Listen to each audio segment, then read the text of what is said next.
Later this month, there's a weekend of activities planned at the UMass Amherst campus celebrating the works of Johann Sebastian Bach.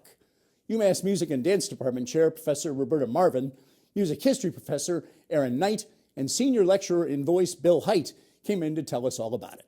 The University of Massachusetts Amherst prides itself, and particularly the Department of Music and Dance prides itself, on being a program that is conservatory quality and yet positions itself within a research university, and that presents us with all kinds of wonderful opportunities.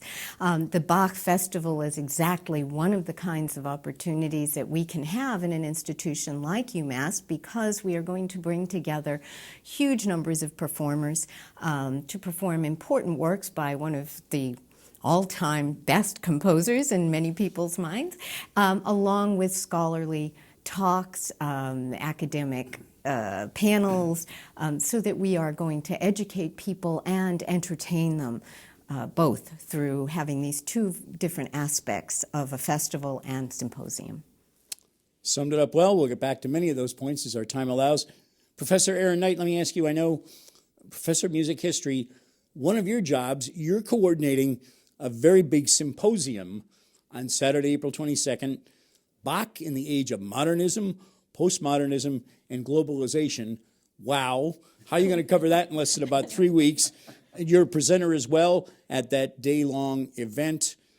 What an amazing gathering this really is of music academics to talk about this man, this great part of music history. Yes, we have speakers coming from Australia, from Poland, from around the United States, including California.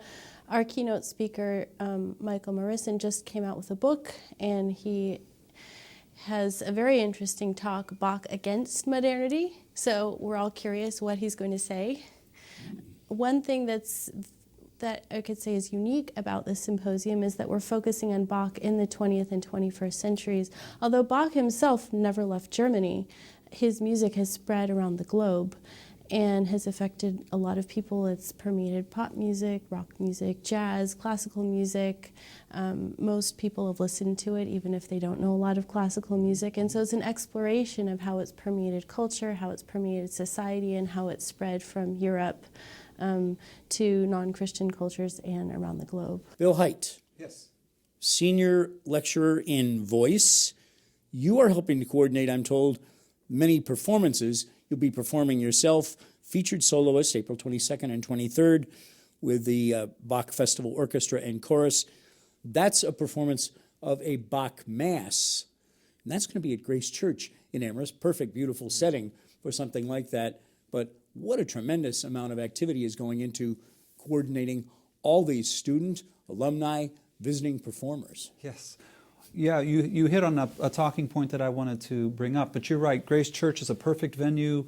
We're extremely grateful and indebted to Grace Church for allowing us to, as it were, invade their space. It's a perfect venue for the Mass in B minor, you know, the kind of culmination of Bach's compositional life, nothing short of that.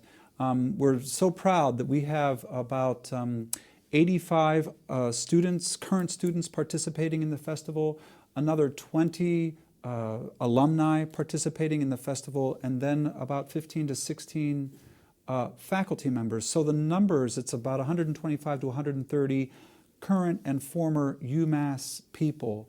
So this community that we've pulled together to undertake this, and we need all of those bodies for all of the concerts that we're doing. When we think of students today, and that's a loaded word right there, we don't tend to think of Bach. We think of hip-hop, we think of rap, we think of whatever it might be. I don't even know what the latest musical trends are for the age group we think of as students. Now, granted, that's really a wrong way to even look at it, but clearly there is a sense, and clearly you see in your students of what we think of as a college age, a relevance to someone, a composer, who's been dead over 2 centuries. Well, and I think what you're bringing up is an argument that we hear with regard to history in general, and we're talking about historical music, and we all learn from history. We learn how to live our lives, we learn how to enjoy our lives, we learn how not to make the same mistakes, we hope.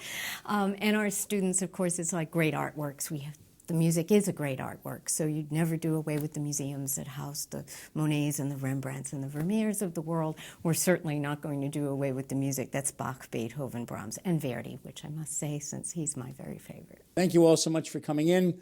All the best with the second Bach Festival and Symposium at UMass Amherst.